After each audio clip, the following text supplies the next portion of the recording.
Commission Park District is now called to order. It is Monday, June 7th, 2021. The time is 5:15 p.m. Joanne, would you please call the roll? Sure. Commissioner Ernst? Here. Commissioner Engel? Here. Commissioner Mullins? Here. Commissioner Vogelsong? Here. And Commissioner Wright? I'd like to remind the commission to turn off your mics when you are not speaking into it, so we don't get the feedback. And if everyone would silence their cell phones, that would be appreciated. Commissioners, are there any changes to the agenda?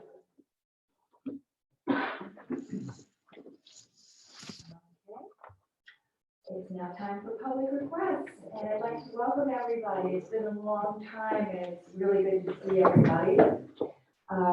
We will be taking some Zoom calls after the meeting. If you would just stand at your chair and speak to us, and it will be picked up by the mics up there. So welcome, and who's up first?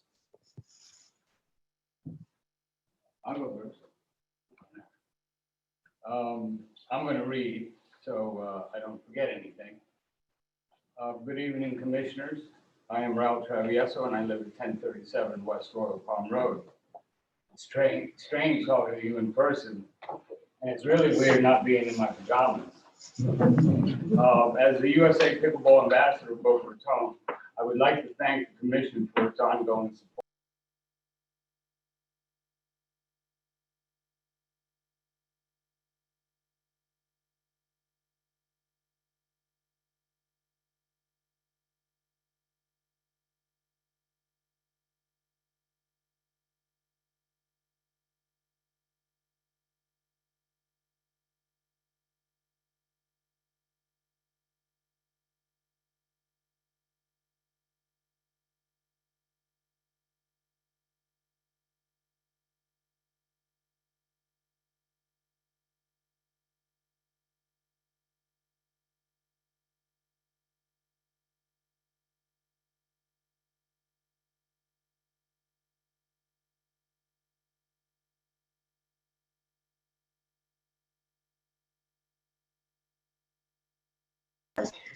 Player participation was an astounding 3,996 to date. And there's been almost 4,000 people there in 3 months playing pickleball.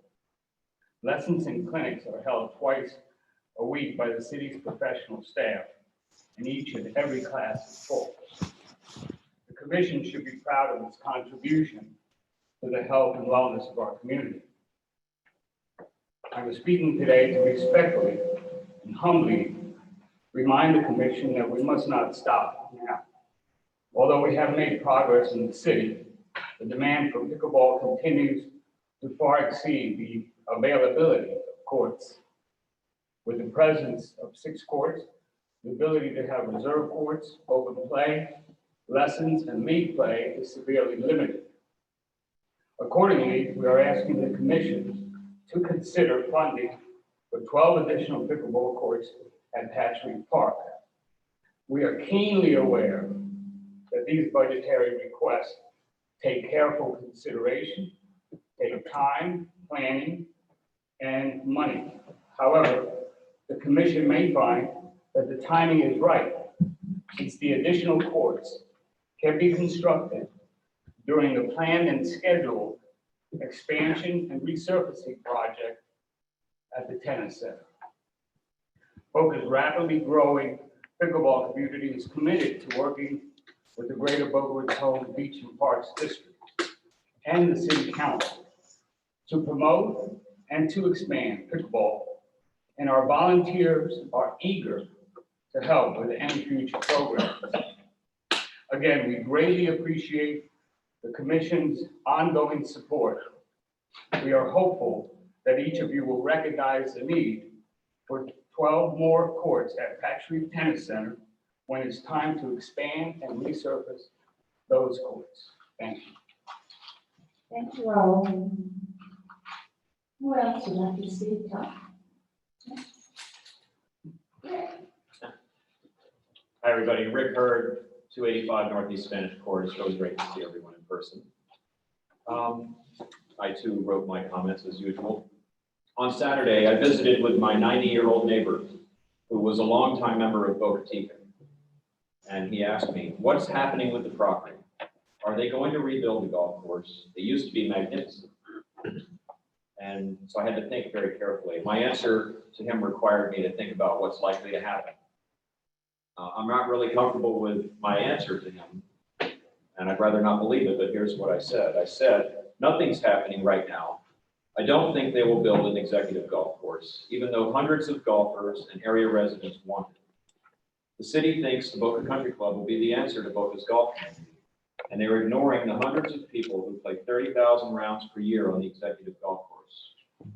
The district commissioners are making decisions based on what they think the city will approve and not based on what their constituents are saying they need and want. I'm a golf professional, and believe it or not, I really don't have any business interest in golf at Ocean Breeze. My partners and I run the Don Law Golf Academy at Osprey Point. I can't say whether or not we would care about doing the same at Ocean Breeze some years in the future. I think if a learning center was ever built there, then we would probably hope for the chance to competitively bid for the academy business if we haven't retired by then. It isn't my motivation. However, I do know golfers, I know East Boca, I know the Boca Country Club, and I know what could be at Ocean Breeze. I prepared a detailed presentation to try and communicate my vision with you. I met with 3 of you and discussed the vision. In summary, there is room on that property for a fantastic, creative, executive 9-hole golf course that would not compete with Boca Country Club, but would complement it. It could feature alternative golf components like foot golf, disc golf, big hole golf, and it could also be reversible. There's also room on the property for an expansive driving range and learning center with a home for FAU, Lynn University, and local high schools. FAU and Lynn, if you're listening somewhere, you should be all over this, since you currently have no home facilities and you're at a competitive disadvantage compared with other high-level golf programs around the country. For those who are unaware, Lynn is ranked in the top 3 in the nation in both men's and women's golf, and FAU is building a strong program. Any interest by these institutions should be conveyed to the district as soon as possible. With all of that, there still remains room on the property for a fantastic pickleball center, community center, walking trails, fishing ponds, picnic areas, playgrounds, cycling paths, and gardens. All of these components may be built over time as budgets allow, but the overall vision can be imagined and designed right now. I appreciate the time taken to discuss these ideas with me. However, as much as I'd hoped, we had not come together on agreement for the need for golf. Everything we do is driven by needs. Wants are not needs. Many people want a golf course, but is it really needed? You and the city rely on the city's 2019 needs assessment, which was completed 8 months before COVID hit, and which didn't capture golfers' needs. Golf has boomed during COVID, and it's not going away. The needs assessment didn't show a need for an executive golf course because we had one then. It didn't show a need for a new golf course at Ocean Breeze because Boca National was actively in the planning stages.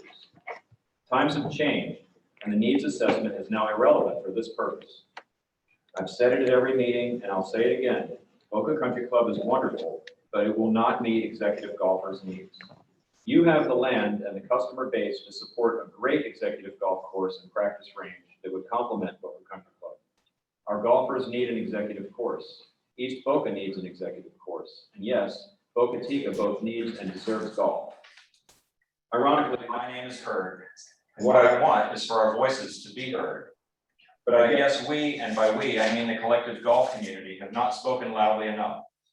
There are petitions with hundreds of names, but those seem to have been dismissed. There are vocal spokespeople, but I fear our voices have become repetitive noise. You issued the RFI, and the responses overwhelmingly supported golf, but that support is being ignored, and the RFI has only served to delay things another 4 months. You want us to speak to the city, but the movement starts here. Mr. Galanis spoke with the city manager and the mayor, and their reply was that the district commissioners don't agree that they want golf. I believe the city will support whatever you propose if it's driven by your constituents. Mine is but a single voice, and I'm sure you're getting tired of hearing it. Absent the collective voices of voters who care about golf in East Boca and a bold vision by you, there will be no golf at Ocean Breeze. Thank you. Thank you, Rick, and we never get tired of hearing from you. Who else would like to speak? You might have somebody online that wants to. Okay, Melissa has someone online. Welcome. Greg? Yeah, can you guys hear me okay? Can you guys hear me okay? Again? Yes, Tom, you can. So, Can I try again? sure, can you hear me now? Yes. It's better a little bit more. Okay, so my comments are brief and they're not written down.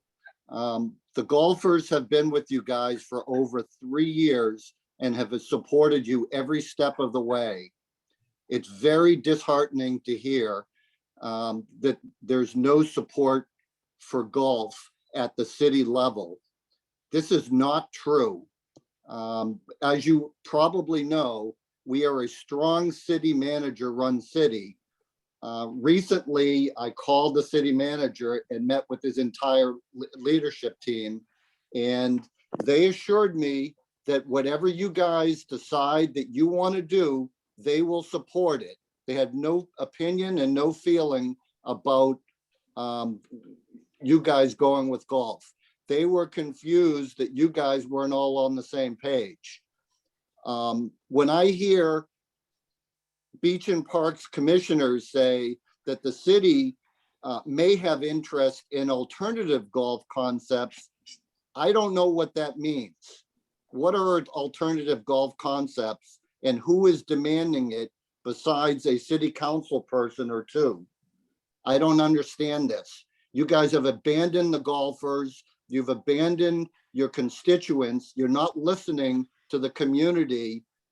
Gain some courage, listen to your constituents and do the right thing and incorporate a short course, a driving range and a practice area on the property. Thank you for your time. Thank you, Greg. Do you have any more comments? No, that's all. Okay, at this time, public requests are now closed. It's time to approve the minutes of the, number one, the joint meeting held on April 26, 2021. Do I hear a motion? So moved. Second, please. Thank you. Is there any discussion? Hearing none, Joanne, would you do a roll call? Madam Chair, I'm sorry. Oh, I'm sorry. Mr. Rollins. The one question I had was regarding the comments there regarding the Gumbo Limbo Nature Center. We had asked for a ILA to be drawn up by the city, and as far as I know, that's not been done. That was back April 26th. Any progress on that, Brianne? There's no draft yet. They're still meeting. Who's meeting? Michael Calvert and friends, and I believe Mike Luca is meeting with them as well. Okay. Would you find out if there's been any type of a consensus that they might be looking for in that agreement? And if we had some kind of timeline, when we might expect that. Okay. Okay, thank you. I think the city manager said by the end of the summer. At the time, that's what I thought. I would ask, I'd send an email to that and confirm that that's the case by the end of summer, but I don't know why we couldn't get a progress report, as to what's going on, when they met, who they met with, where they think they're going. This probably isn't rocket science. I'd like to see this thing be done as soon as possible. Thank you. Anyone else? Okay, Joanne, roll call vote, please. Sure. Commissioner Ernst, Yes. Commissioner Engel, Yes. Commissioner Rollins, Yes. Commissioner Vogelsang, Yes, and Commissioner Rea. Yes. thank you. And now I need a motion to, for the regular hybrid meeting held on May 17th, 2021. So moved. Second. Any discussion? Yes, Madam Chairman. Yes, Mr. Rollins. In the minutes, when we approved the pickleball tournament presentation, there was a question regarding whether or not the Palm Beach County residents that played at Patchogue, who technically are non-residents, except for the fact that we have an ILA agreement with the county because of the financial contribution to the purchase. So that meant that the county residents would have to be playing either at downtown at the municipal complex or at Swim and Racket. And the question is, would those individuals be able to still pay non-resident fees since they were displaced? Do you want to give them the resident rate here for that time? frame? Yes. We'll do that. Yeah. We'll make sure that the city works that out then. Okay, all right, thank you. Any other discussion? Joanne, would you do roll call vote, please? Commissioner Ernst, Yes. Commissioner Engel, Yes. Commissioner Reynolds, Yes. Commissioner Vogelsong, Yes. and Commissioner Wright. Yes. Thank you, Joanne. Our first item of business is the Ocean Breeze Boca Chica RFP for maintenance found on page 10 of your agenda packet. Brianne, would you lead us off, please? Commissioners, on page 10 is the RFP for maintenance, as our chair alluded to. This is the new maintenance. Right now, we have a contract just for cutting the grass at the property. After the work is done by CSR, we'd like to hire a new contractor to make sure it's maintained to higher standards. So we are looking tonight for approval of this RFP to get it out on the street. Discussion, please, commissioners? Any questions? If you raise your hands, that would help. I'd like to just real quick, if we are gonna approve it tonight, I do wanna add one thing to the motion, if we could just make sure that Bob has the opportunity to review the insurance stuff one last time before it goes into the goes out to the public. Commissioner Rollins? Yeah, I would hope so. There were a number of things that I went over at Brianne regarding terminology in the insurance agreement and some terminology that wasn't actually, insurance terminology that's masquerading as insurance terminology. And if the board doesn't mind, I would like, I'd like to go ahead and get this approved, but I would like to have, one final cut at the insurance terminology. Are you making a motion? Okay, I'll make the motion. Okay, I'll make a motion to approve the RFP pending Mr. Rollins' review of all insurance components of the RFP. thank you. Who's a second? Second. Thank you, Commissioner Wright. Is there any further discussion? Any questions? You may want to, Brianne, maybe it's in here, but I didn't see it. It's a survey, to include a survey, so whoever's cutting, they can actually see whether. We can get a survey done. I think it's important that they have a full-size survey and I think one was done during the design period, so we might be able to tack onto that. yeah, just so it's highlighted what's their responsibility to cut. Is it inside the sidewalks, outside the sidewalks? Okay, That way they know, maybe compartmentalize it so they can see what they're dealing with. okay. Any other discussion? Joanne, would you do a roll call vote for the motion for the RFP for the maintenance at Boca Chica and landscape? Commissioner Ernst, Yes. Commissioner Engel, Yes. Commissioner Reynolds, Yes. Commissioner Vogelsong, Yes, and Commissioner Wright. Yes. thank you. Our second item is the FPL electric vehicle charging stations found on page 40 of your agenda packets. Brianne? Commissioners, this was a follow-up to our discussion about how we use electric vehicle charging stations at our facilities. So Melissa worked with FPL and located what we feel are probably the best places. There was some requirements, to be near electric, and then also not to impede a lot of the front spacing on some of these facilities. So these are the recommendations that we are putting out there for approval tonight. Any questions for Brianne? Madam Chair, just one question. I don't recall what the fee would be to charge your vehicle, or is there any fee to us for having these There's a installed? minimal impact to our electric bill. There's no fee to the resident who plugs in. Okay, do we have a way to monitor the impact on electrical bill? I don't know if it's separate, because it's gonna be tapped into some of the electric that's already there, but they averaged about, what they expected was another $50 a month per charging station. Per station, and we got how many stations? So it would be about $100 per part. Okay, per month. Yeah. Thank you. Any other questions for Brianne? Do I hear a motion to approve the vehicle charging stations? So moved. Second. Thank you. Any other discussion? Joanne, would you do the roll call vote, please? Commissioner Ernst, Yes. Commissioner Engel, Yes. Commissioner Rollins, Yes. Commissioner Vogelsett, Yes. and Commissioner Arnold. Yes. All right. Third item is our public relations firm, found on page 44. Leanne? Commissioners, this evening on page 44, I've kind of highlighted some justification for hiring a PR firm at this point, and what I'd like to do is first introduce Mr. Elliot Cohen from PR Guru, who is here tonight, over there. Hello.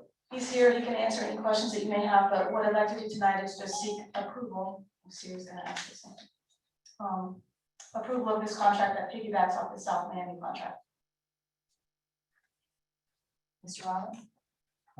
Brianna, I thought you did a wonderful job in outlining the need for, the services of this gentleman's firm.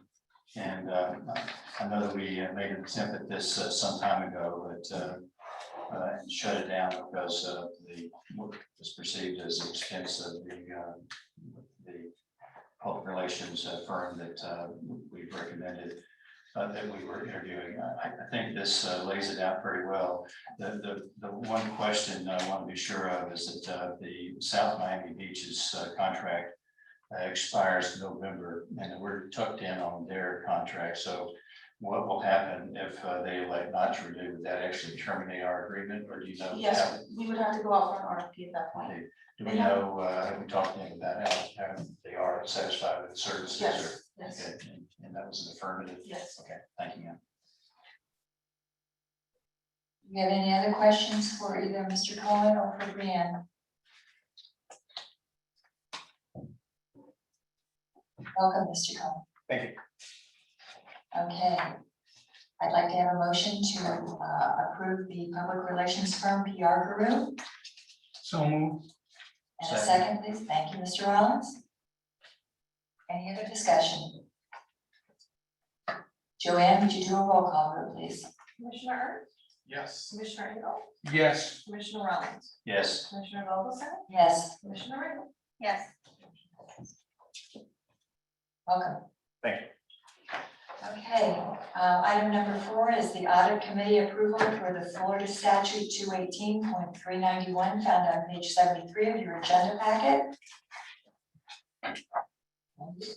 Commissioners, on page 73, we've outlined, and I want to thank Jacob for assisting with this. This statute was enacted since our last, enacted after our last time we had to hire an auditing firm. So this is the first time we're actually going through this process as far as the statutes that start first with this audit committee that has to be established. So our first step tonight is to approve an audit committee. It has to be chaired by one of our commissioners. So tonight I'm recommending that Commissioner Ernst, who serves as does an outstanding job as our treasurer and definitely keeps me on my toes every day. I am recommending that he serve as chair. And we've got Linda Davidson, who is the financial services director, and Michael Calvert, our rec services director, who have agreed to be on the committee since no district employees can serve on the committee. So with those three, the meetings will be open to the public. From there, they will work on the RFP that will go out. They will rank, review, and make recommendations before we'll obviously have the final say so included by it.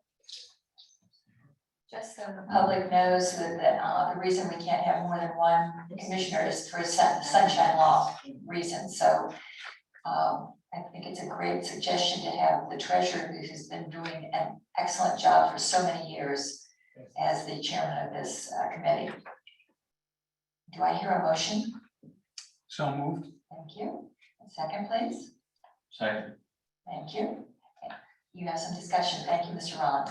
Yeah, would you describe the process, Brian, as to how this flows in terms of us being the final part of this recommendation? Does this committee go out and look for different individuals to do the audit, or do we get the recommendations of a format that they use, and then we go out to bids? What happens is they'll meet first, and then they will meet and they will write the RFP that goes out, just like we did last time with an RFP. The RFP can come back to this board to review before it is advertised. From there, that's advertised, and I'm gonna ask Jacob to step in, because he does this much more eloquently, the legal aspects of it, but the RFP will come back, the proposers then will have an opportunity, they'll be ranked and reviewed by the committee. And all these meetings that the committee has will take place publicly, so anybody can attend, and they will make a recommendation, but the board has the final say so who is hired. Correct, Mr. Holmes? That is correct. Okay. Just for clarification, so the RFP that we draft will come back to this board for review first? Yes, it can, and so they can have a chance to look at it before it goes out. That's fine, so my recommendation is we'll draft it, we'll bring it back to this board, you can look at it, and then we'll issue it, and then we'll get the responses and we'll make a recommendation. So then we just have to approve this committee. Let me just be sure I'm clear. The recommendation, will the recommendation for responders to the RFP be made by the audit committee, or do we, so they make the recommendation on who? They will rank them and provide you with all that information. I guess we can change it if we'll go through our recommendation process, and we'll say, okay, it comes to this recommendation. But then you'll get to review the results of it, and if you choose, you want to change it, we can go back to our committee, I assume. Yeah, and if I may, just a couple other points to add to the discussion. This is one of the few procurement procedures that's strictly governed by state law, and the audit committee's role applies both before the RFP is on the street and then once the responses come in. If compensation is one of the criteria that is considered when evaluating proposals, then the audit committee has certain obligations as it relates to the lowest bidder, assuming they're a qualified firm, in making a recommendation. If compensation is not considered as one of the criteria, and we're looking solely at the qualifications of the proposers, then the committee would recommend no fewer than 3 firms to this board under the statute. At which point this board would direct negotiations with the top ranked firm. And if your administration, if Ms. Harms was not able to come to an agreement with the top ranked firm, they would then cut off the negotiation to go to the second ranked firm. Ultimately, an award would come back to this board for final approval. What's your pleasure? Was there any more discussion? It is Craig's question whether we're looking for the best, most qualified or the least expensive. Is that what your question is, Craig? Yeah. Do you want to do the first? Sounds like you have a choice.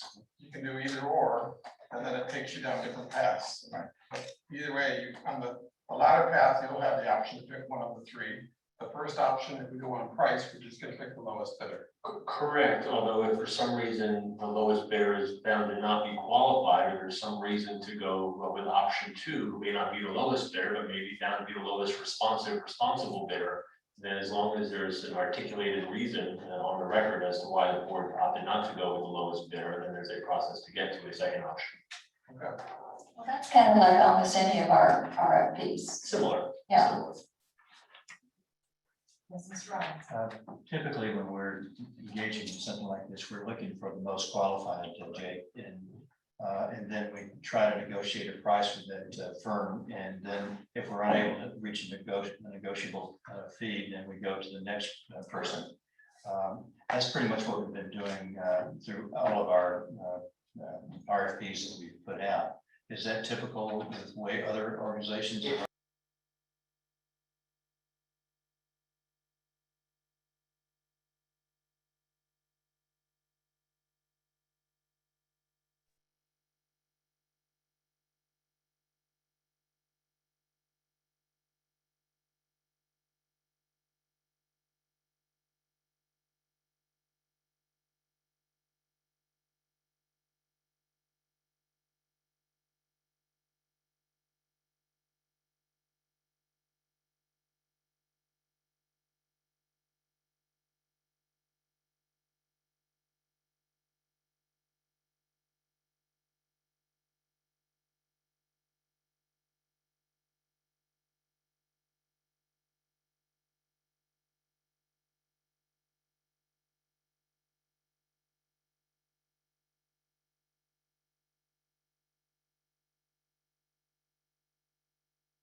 by our second meeting in July. So I'd like to say that we should probably discuss the budget at our next meeting. I know that gives us a short window of time to go through these books, but we need to start looking at it and analyzing where we think we will be. Even though some of this information is very delayed and unfortunately it just is where we're at this year. I also wanted to take a minute to acknowledge the staff here tonight. We've been through unprecedented times. Everybody knows that sitting in here. We wondered when we would ever be back in this room. And I have a video back. I'm sorry. Do I need to make you a host? Yeah. Okay. And then mute yourself. Okay. Or I can mute you. 1 second, everybody. And thank you for bearing with us. This is the first time we've tried to do both here, so. Gotcha. Okay. As I was saying, this staff here everybody's had to learn how to do new things this year, whether it's running Zoom meetings or setting up technical stuff. So I want to thank Joanne and Melissa for everything that they're doing. I also want to thank these guys over here, Chuck. I want to thank for all of his help getting out the message to the public and getting things posted on Facebook. When we started meeting again, we were all virtual, then we were hybrid, and some days we didn't know if we were coming to the Sherman Racket Center or the Willow Theater. So, and also Jason for all of his help at the Willow Theater while we met there and did our hybrid style meetings. Everybody, staff has gone above and beyond. We're a small group and we've all taken on learning how to do new things this year. And we've gotten through it. So we're back here and I see smiles on almost everybody's faces. And we're gonna keep moving forward. So we got a lot of work ahead of us, and I just wanted to take a moment to thank this staff and thank everybody who's been helping us out along the way, because we got here. Thanks to all of you. So thank you. Round of applause. And to add to that, if Brianne hadn't had the visions that she had before everything got locked down, things would not have run as smoothly. She deserves a tremendous amount of credit for her vision and her ideas and thinking ahead of time. Oops, stop it.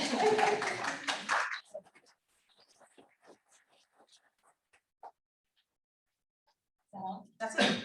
Mr. Harwood.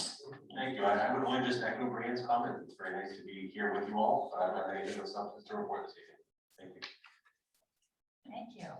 It's time for commissioners. Mr. Thanks, Allen. Brian, some questions. Sure, ask her all, ask away. Since it's her time there, tower, where are we with the tower? It's a great question. I did see that it's in the budget books, but there's no timeline on it. We had a meeting recently about one of the maintenance facilities, and I asked if it was going to impede that. Other than the last update that I got, that they were working on a three-dimensional design of it, I haven't had an update on the tower recently, so. I would recommend, sending them an email and getting some specifics about it with the timeline. Yes. Specifically asking, because we have a donation from an individual, what was the amount? Well, they're between their family and the friends that have donated, they're contributing $500,000 to the Right, project. right. And And they gave us that money, we've already had to renew that, once, four times, how many times? 4 times. Four times. All All right, so I think it's time to press this subject. I mean, the people that donated the money were, wanting that as a tribute to a member of the family that passed away. And I think I'm kind of insulted that it's taken this long to get something done that should have been done a long time ago, even without the donation. So let's see if we can't press that and make sure that nothing interferes with us getting this project done. I know it's not our project, but I think out of respect for the Friends of Gumbalima who have made a contribution and want to see that, and that's the question that everybody asks when they come over to Gumbalima, what's the status of the tower? So we need to know that. Yes. All right, thank you. One other thing, I mentioned, we hadn't seen any activity reports, and I know there hasn't been much activity with the science playground. Yes. Science museum being closed, but there's been field sports that have gone on. I'd just like to know, what kind of activity took place this year in our outdoor activities that we do have. And I'd like to see those reports, reconstituted so we can have those. Usually we get those once a month. Okay. And one final question. You mentioned we just now are receiving the November, December invoices. Yes. Okay, so my question to anybody from the city that's sitting here is how are we going to make our budget determine our overall revenues if we don't know what our expenses are for the January, February, March, April, and May? And is there some reason that we're not getting those? All I keep hearing is that they have a new software system, and I realize that it's a struggle, but we do have obligations to the public to budget appropriately. And it's definitely put some pressure on us to figure this out without it. I mean, we have to set a millage rate, and we have 3 invoices from this year, 3 months worth of invoices, and we just got the budget books in front of us. So I don't know why it took so long. I don't know why the invoices beyond the software being new and taking time for them. I don't know why it's taking this long to get done. Well, this time of year is not due. It's and not. It's not a surprise that we Every day. need this information, so I would encourage Mr. Calver to gin up the staff and get these invoices so we know where we are with our year to date and projections on where we might finish. Thank you. Okay, it's time for commissioners' reports. Commissioner Wright, we'll start with you. You've been so quiet tonight. Yeah, no, thank you to the staff, good job. Just on Ocean Strand, we're waiting for the review back from the city, right? Yes. They revised the plans, and now they're gonna resubmit that. I think they started to submit that last week after they did all the revisions, so fingers crossed. All right, now that's it. Okay, Commissioner Engel. I had this big speech planned out about how nice it was to be back. But I'll just keep it short. It's great to be back. Thanks, Brianne, and to the staff. You guys did a fantastic job. Well above and beyond even my expectations. But thanks. Other than that, nothing at present. Oh, one thing. And this is just because I'm lazy. Could you send the commissioners a copy of last year's budget so that we can compare? Sure. Okay, thanks. All right, Commissioner Ernst. Thank you to everyone for rejoining us in the group here. Thank you for everyone who made it possible. Had daily conversations with Brianne, it seems like, so I think you really have done an outstanding job of just keeping everyone informed. I know there's sensitivity around golf, what happens out of Boca Chica. We all have a lot of different opinions of what will happen, what may happen. It's still evolving. Hopefully it will evolve into something very nice for everyone. So it's just going to take some time. It's taken a long time to get this way. But I also say we got a grand plan. It would have been nice, but things change. So we've adapted to it and there will be more to come on. The next thing I just want to touch base with is for the budget, more from Mr. Calvert, is that in the needs assessment, there's 2 parts to it. One part of the needs assessment is focused on just not knowing where our parks are, not as a communication, it's a marketing, but it's an understanding where we're going with these things. And then the second component of it is once you do go to the park, just being able to know where and get engaged on it. I can tell you that my past experience being on the board at the Y, the number one thing at the YMCA was people went there for the calendar. They wanted to know when the yoga classes were, when different things, but it was a constant thing that they could always track and see what the activity was. So from that perspective, one of the things I hope that we can include in the budget as we get closer to this budget discussion is something that is substantial.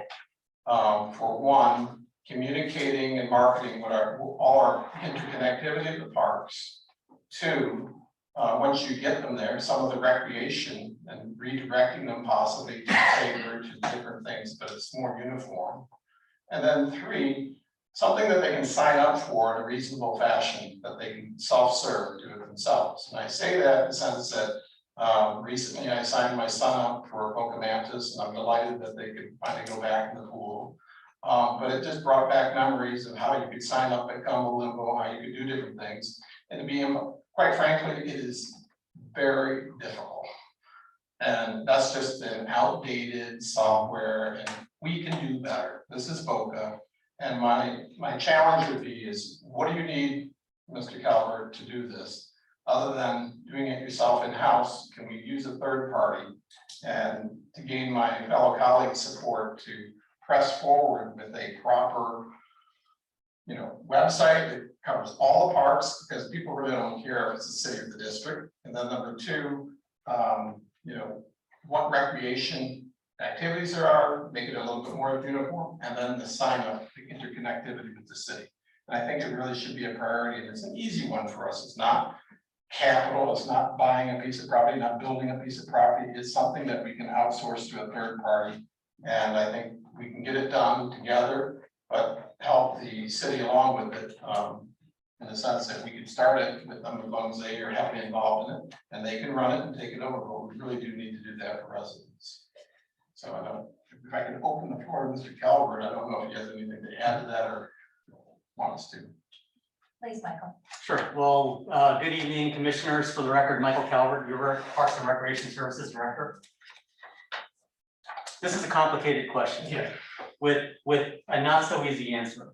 Because let me tell you, I've worked in Parks and Recreation for 30 years now, and I talk with people all across the nation, and everyone wants the Amazon experience to register for programs. And there is not an Amazon program out there to register for Parks and Recreation Services. However, we are in the process of trying to upgrade our RecTrack system. Right now we have RecTrack. It's old, it's antiquated. I will tell you, the new system is better, but it is not going to be as seamless and as easy as probably all our citizens want.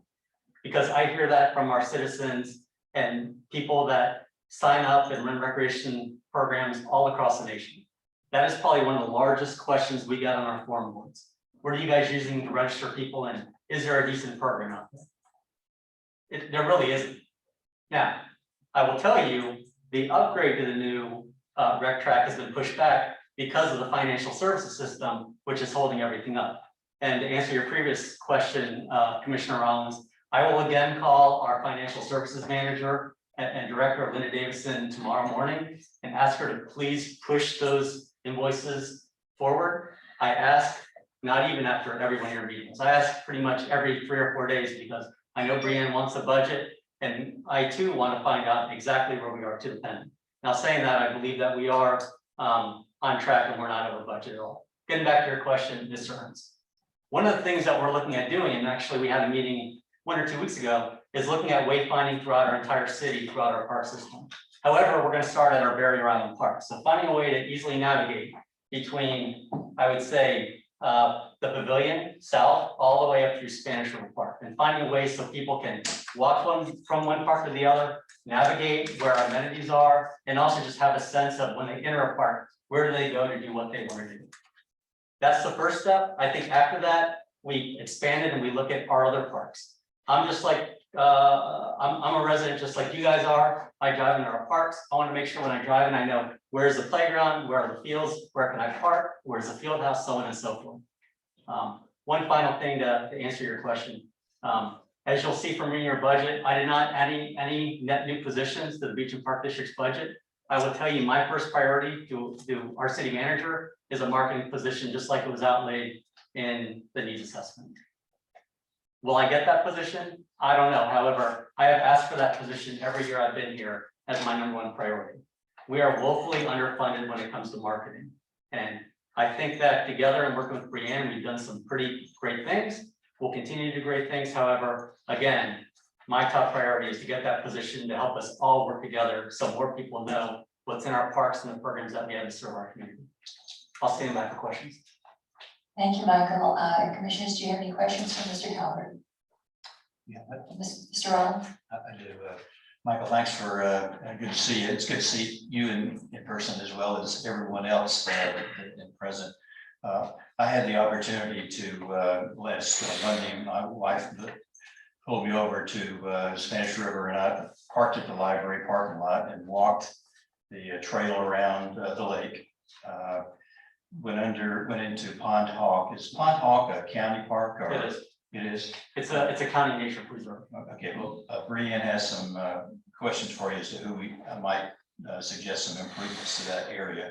But the thing that I noticed is that, as you mentioned, the signs, that struck a chord with me. There's really, it should be better marked. The trails, I would think that because people that are walking the trails are also walking it with their Fitbit, checking their distance and their steps, and the same thing for runners. And a very simple fix would be, some mile markers or some along the way on that concrete path that are just indicating where you are. And then a directory right there when you come across the bridge to that park, indicating what kind of a track you could run if you want to run a 4 mile. Because I think I put in about 4 miles there on that trail, which is about 2 more than I had expected. But my wife was a real go-getter and wanted to see all the park in there, which we did. And Pond Hawk was one of the nature trails that was really interesting.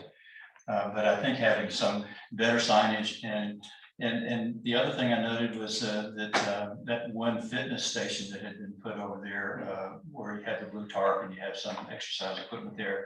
I thought that was a wonderful amenity, and I'd like to see another one somewhere in our park out there, because it seems to be very heavily used at certain times. At least Monday it was busy, and there was a group of individuals there working out that. And then I saw other people around the soccer fields when we walked around there. They were actually had their own exercise equipment they took with them. So we're getting a lot of use out of the park, and I think better signage there would identify where they are and what they might need to do to cover 2 miles or 4 miles or whatever situation might be. Yeah, I agree, Commissioner Rollins. We're looking at wayfinding, like I said. The first thing we did when we opened up Hillsborough El Rio South Park is kind of denote the walking path. There's a interior one and there's more of an external one. And we've looked at DeBorley Park as a place to put more wayfinding and those mile markers, like you said, also the El Rio Trail. So we're looking at that in a number of different parks. And our list is long. We're unfortunately short some staff members, which we're working on. And once we get more people in, we've got a list a mile long of things we want to work on, but those two are at the top, marketing and wayfinding. Yeah, I did notice that when I came underneath the bridge in the path, there was a no trespassing sign by order of the police department. My wife said, "Why is that there?" And I said, "I can explain it to you, but I can't help you understand it." So I don't know whether that's probably outdated, because I think it was put up seriously when we were having some theft issues there at the park, and I don't know whether that's necessary to keep it up there.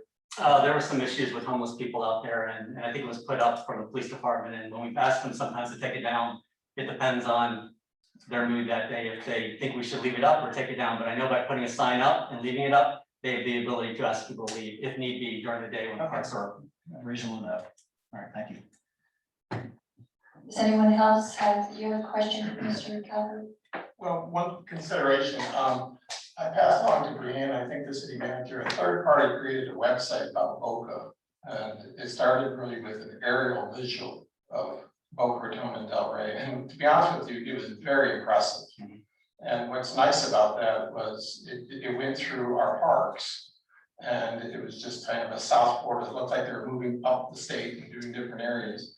But the visual of the parks, Cover and Sugar Sand, that they pointed that out as one of the gems of the area. Having an aerial view of it and articulating the word tells you where the trails go. So I would encourage somehow that we create and incorporate some component of that you can see where you're going when you're going on a trail, at least you know that you go in a circle or wherever you're going to possibly end up. But that was very impressive to me. I would love to have our Boca Recreates website that ties into both the Beach and Park District as well as the city park system, kind of tying them together. And then on we would have links to all individual park pages where you could actually have more multimedia type experiential definition or explanation of what's in the park, instead of just saying we have a picnic table, we have a pavilion, we have grills. I mean, I think people want to see what they can actually experience in those parks. If we get this marketing position, I think that'll help us. Again, fingers crossed. Okay. Mr. Calvert, didn't Mr. Gomez, your predecessor, didn't his son do drone footage for us? Yeah. I mean, that might be an option. Yeah, and I also have a team member that is on our leadership team that is, I believe, a full-fledged drone pilot. So he's been able to take some photos for us as well. And it's just a matter of time and effort and finding a way to coordinate it all. So I'd love to see that happen because I think, well, COVID's told me one thing. We have people that love our parks. However, there's been so many residents that enjoyed our parks for the first time. I can't tell you how many people have come to me and have said, I lived right around this park, but I never had a chance to get there. Now with COVID, I had a chance to go out for walks during the day and I visited our beach for the first time. I was reviewing some stats earlier today and the amount of parking stickers we have sold for our beachfront parks, it's gone up tremendously. I think it's around 25% for city residents and 40% for BPD residents and 50% for county residents. People are looking for things to do and they've really enjoyed and learned about our parks over the COVID. So ways we can actually show that to citizens that maybe are new to our area, I think would be well celebrated. As my husband says, it's what we do and we do it well. So thank you for being here and for answering our questions. Are there any other questions for Mr. Calvert? Not for Mr. Calvert, but I have a question for us. Okay, ask away. Way back to Mr. Calvert's comment and Brianne's comment about the invoices from the city.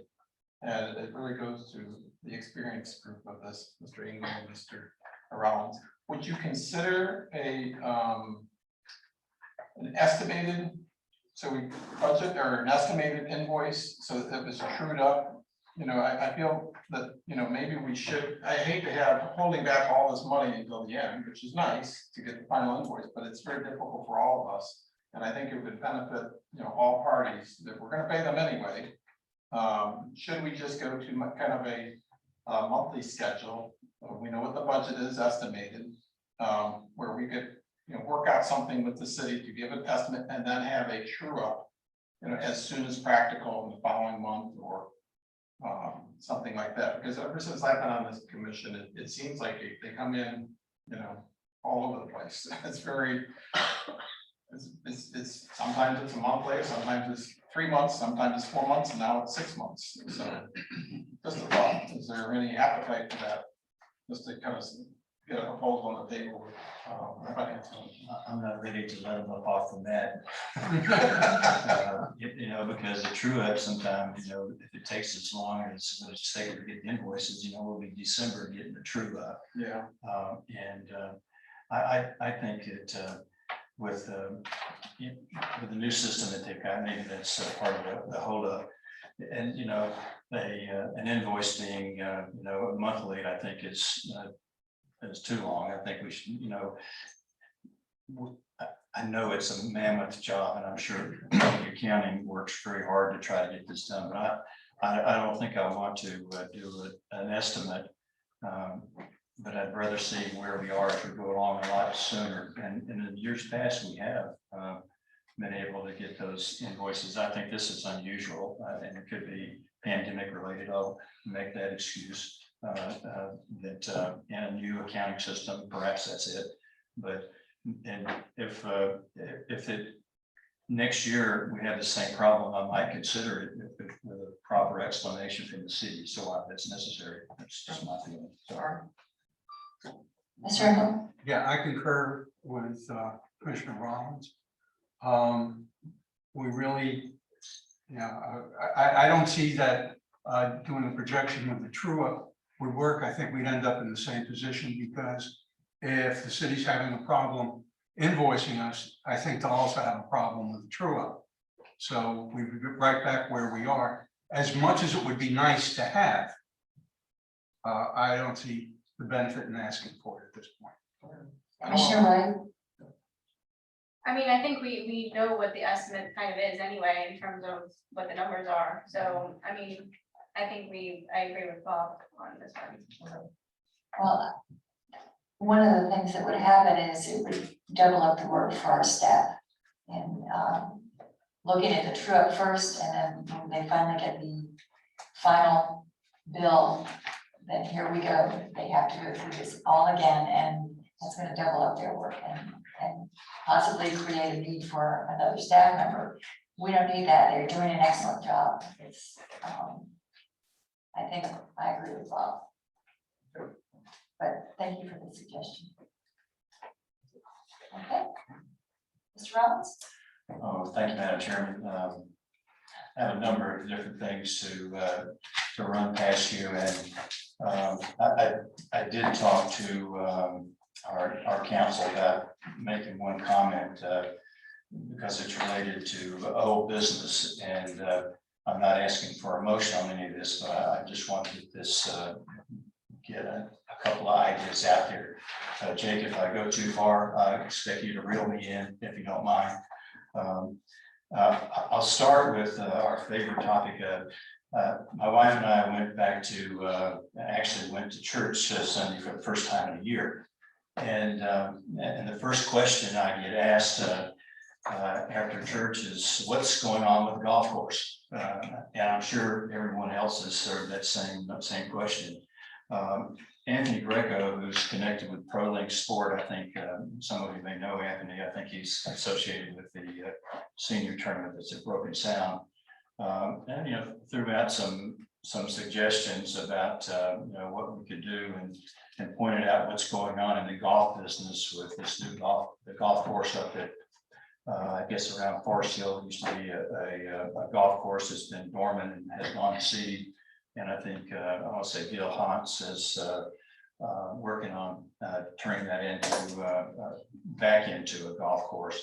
We have Tiger Woods has come up with I don't know what his program is, but it's kind of a fun family type golf facility that is going up, and I think it's either in Boynton Beach or Delray, and which started me thinking. And I recall the article in the Wall Street Journal that talked about there were some 3 million people this past year that never played golf, that took up playing golf.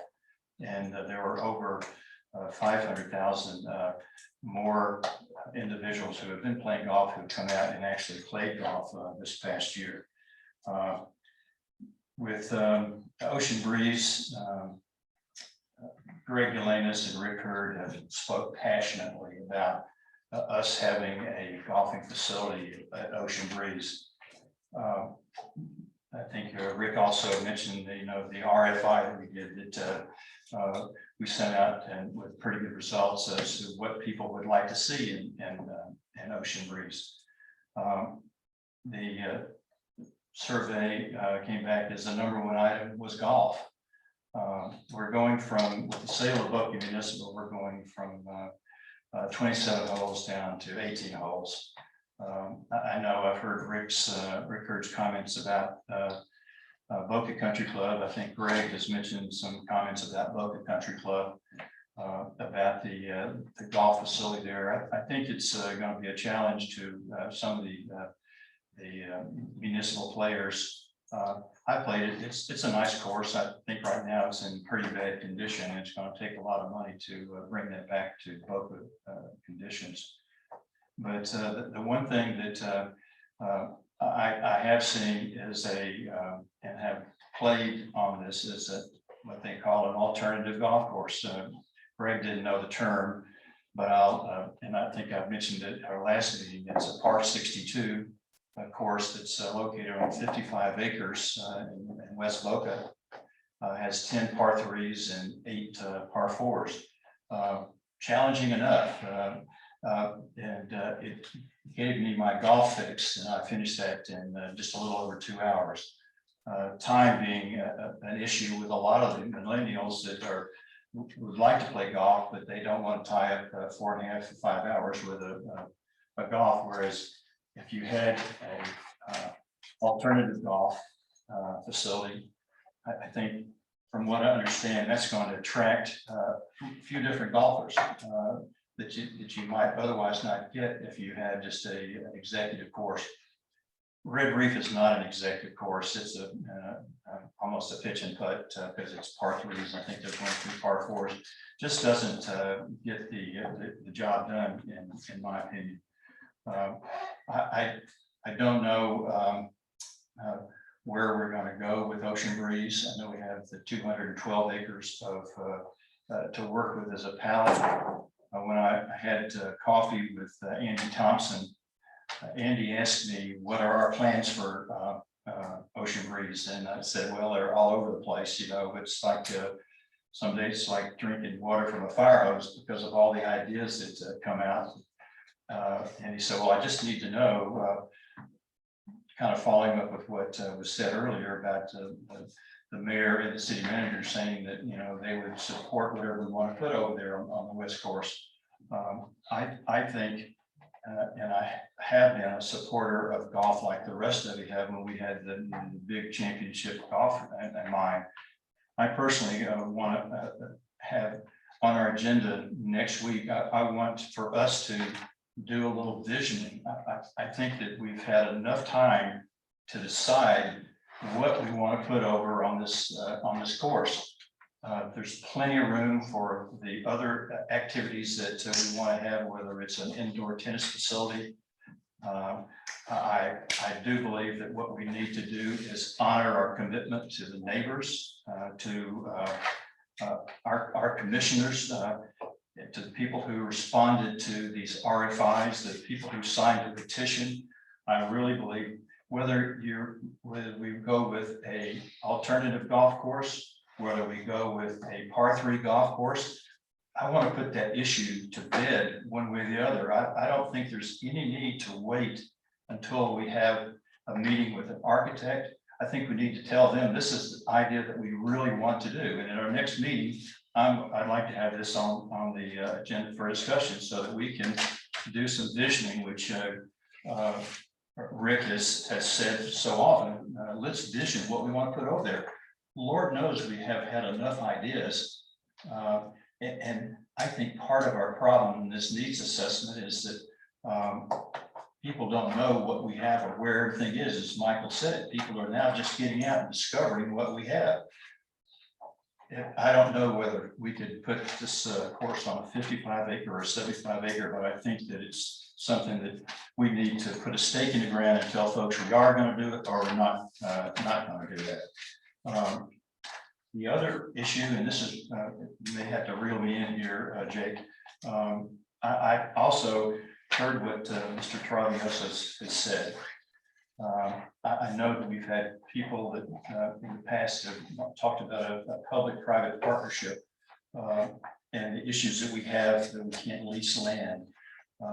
I think with the public-private partnership, they propose something like an indoor facility and pickleball. Frankly, the racket sports belong together. And I'm of the opinion that we should, if we have room over at Patry, let's accommodate the pickleball people. They've been patient, just like the lacrosse people were with us for many years until we finally got sports turf over at Patry. I'd like to see us in our budget, since we're in the process of making a budget, talk about and vision what we want to do. And I think part of that vision has got to be pickleball court that's over at Patry.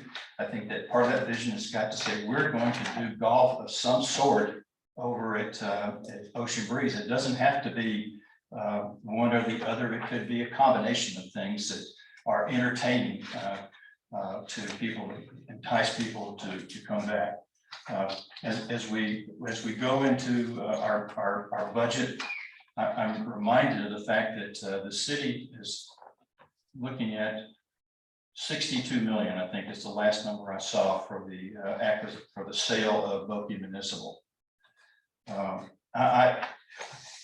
that 62 million, I know some of that money is being probably will be peeled off to upgrade and take care of some of the facility over at the Boca Country Club. But wouldn't it be nice if the city were to say, you don't need to pitch in this $2 million for this rec center. We've got the money, for this maintenance facility. We've got the money from the sale, from the recreation dollars that went in to build Boki Municipal should be put back into recreation. I know I've heard other members of this commission say the same thing. It would seem to me that a good start would be taking the $2 million that's in the CIP the city's got from us, putting it back to the city And it very well may be that we might could reduce our ad valorem revenue if we get some help on our budget. I know we have obligations, I know we have contracts, but I really would like to see us try to see if we couldn't push some of this back, some of the expense back on the city and help us reduce our ad valorem revenue. We tried to increase our ad valorem revenue a year ago, and there was, I won't describe it as vendetta, that someone took great pains to do a robocalls and had people down to our commission talking to us about not raising our revenue, our ad valorem revenue, when we could have done that to put to use with some of our projects. So let's take some of the money from the sale of the Boca Country Club and put it back into recreation. Madam Chairman, I'm done. Mr. Rollins, well said. I do have a couple of things. I got a text yesterday from Brianne asking me if I'd go over to Patrick Park and meet with Mr. Foster, who is the gentleman who is doing the tournament, the pickleball tournament in January over at Patrick. A little did I know I was doing an interview for his television show, and as did Raul. So he was the easiest interviewer I have ever worked with. He was amazing.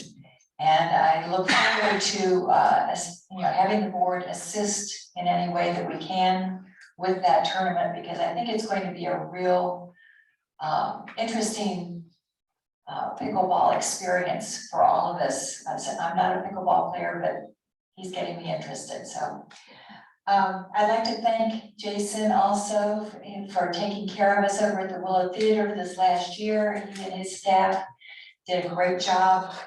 I ran into a friend who was concerned about the safety issues at the tennis courts here.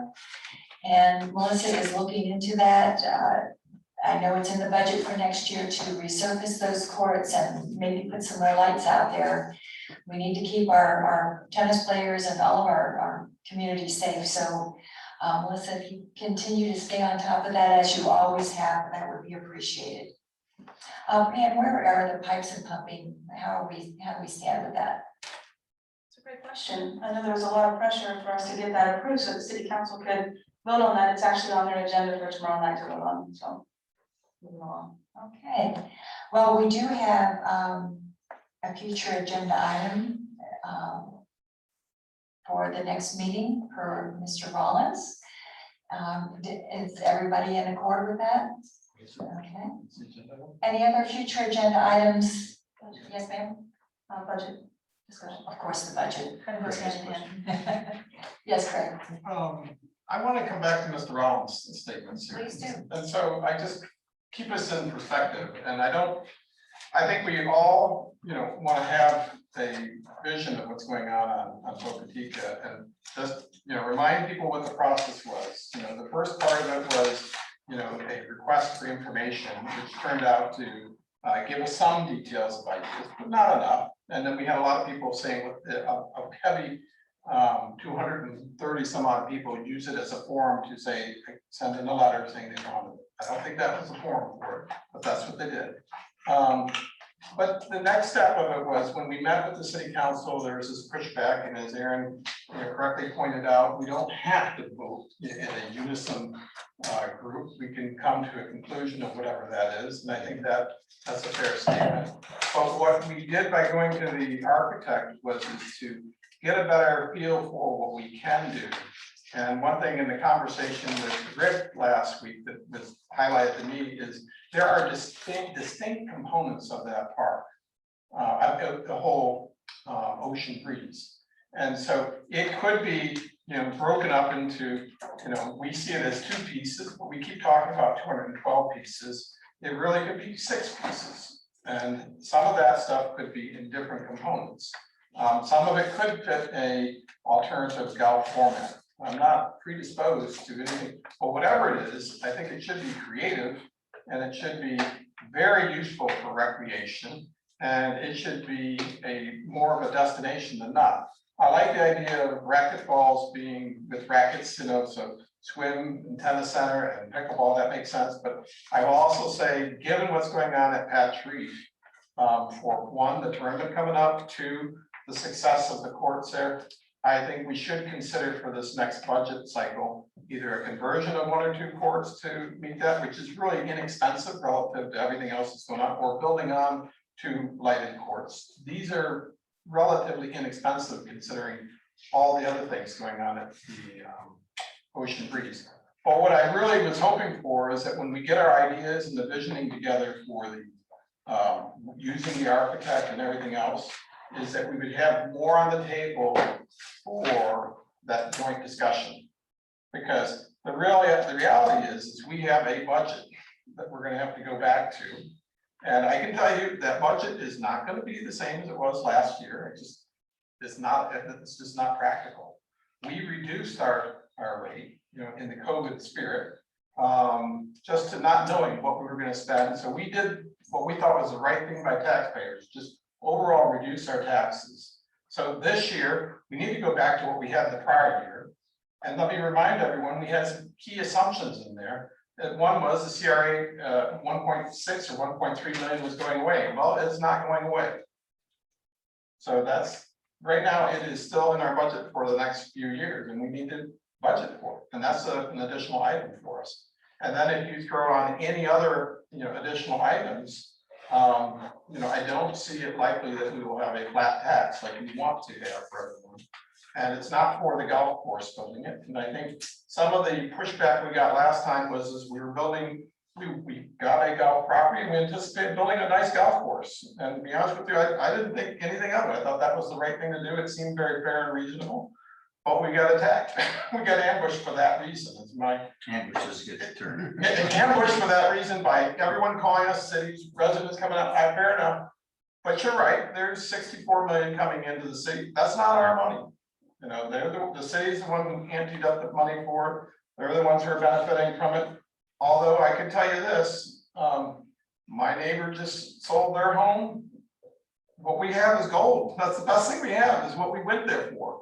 It's blank property. It is available for all of us. So it's a good thing. What we did was good. We did it for the purpose of preserving green space. So I don't want to rush into anything, but I think we can develop something really nice out there in the form of alternative golf is certainly on the table. But that architect, I think, is a key player to help us shape a little bit of what we want maybe when we get to that next meeting. And so when we go to the city meeting, it's my hope that we have, okay, if we have 6 components, we got 2 components identified. Either we go with partnerships to fund these projects, or we look for the city to take over a project and fund it. What are they interested in doing? That maybe we can get somewhere with this whole thing. So come September, we have a plan and for the biggest portions of that property. And we'll know what it is and the residents will know what it is. So that's the thought. Thank you, Craig. We're not too far off in this discussion, but the reason I want to, and we don't have to decide where something goes and how many pieces of property we have over there. But I think letting the public know that, and this is something we can't vote on tonight, but I would want to have this discussion to cover some of the things that you just mentioned. But to me, as we go through the budget, there's no way that we're going to be able to do everything that's on our wish list this coming year for reasons that you touched on. We have a pretty tight budget, but I think if we had we do a 5-year plan. Of course, we're never committed to what's in the 5th year because we don't know what the revenue is going to be. But if we have an idea of what we want to put on that property, and that's all I'm trying to get to is say, okay, Rick, you don't have to come to a meeting anymore. We're going to put a golf course of some sort out there, whether it's foot golf, disc golf, alternative golf, or an executive course. And the architect can tell us where it would best fit. And that's all I'm saying. I think the architect will need to have our ideas. And Lord knows we sat through enough conversation about Ocean Breeze and what should go over there. And I think there's 2 good things out there that we should consider. One of which is this alternative golf or executive golf, whatever you want to call it. I think golf has to be over there, and that's what I want to do is nail that down. Just like I think we ought to nail down the racket courts over at Patch Reef. And it's a matter of budgeting and seeing what we can do, which makes the most sense. That's all. So I mean, We're close. so that's, I'd like to also, have pickleball on there as a discussion item and to see if anybody agrees with that concept. Not saying we're going to do it tomorrow, not saying we're going to do it in the next fiscal year, that it may be that we wait until we're doing the whole complex in order to do that. So we put some money aside for that. So to me, I think those are two issues that we need to nail down and let people know what we're finally thinking and what we're going to buy into. And I think those are two important concepts that we need to get our arms around. If the vote's 3-2 against it, that's the reason why we have 5 people on the board. We don't need a consensus. We just need 3 people to agree to one project or the other. Well, it's more than that. I think you do want city support for it because they're the ones who are getting the 64 million. So they're the ones who can, said they were, maybe we'll give us 10 million to do it, so I think I would like to see money put into recreation, just like you. And so I'd like to see some commitment that the city is also on what we're doing, that we're not doing it on our own. Well, we might, We might be. there's other ways we could work together. I don't want to go into those right now, but there's ways that we could, and I think that's part of the compromise that we need to make. Yeah. Well, and to add to your conversation, gentlemen, we did not establish how much we were going to build that golf course 3 years ago. We did not know that, what it would cost to do the 18 holes and all the other amenities. So I think Mr. Rollins has a really good idea for us to start visioning. Because if we don't, and we don't have an idea of what we want to tell the architect, the architect can find a place for these things, but we need to direct them about what we want. And I totally agree. We need to start thinking about it and getting on board with each other. I agree, we don't need to have everybody on the same page, but we're all 5 diverse people, and I think we all want what's best for the community. So besides budget and a little visioning, do we have anything else for the next meeting? We may have the RFP from the audit committee, if they're able to knock that out, but we'll see. Okay. We'll do that. Mr. Engel, do I hear a motion? Yes, you do. Move to adjourn. Do I hear a second? Second. Joanne, roll call vote, please. Commissioner Ernst, Yes. Commissioner Engel, Yes. Commissioner Rowland, Yes. Commissioner Robinson, Yes. yes. Meeting adjourned. Thank you, everyone. Take care, and we'll see you in 2 weeks. And thank you all.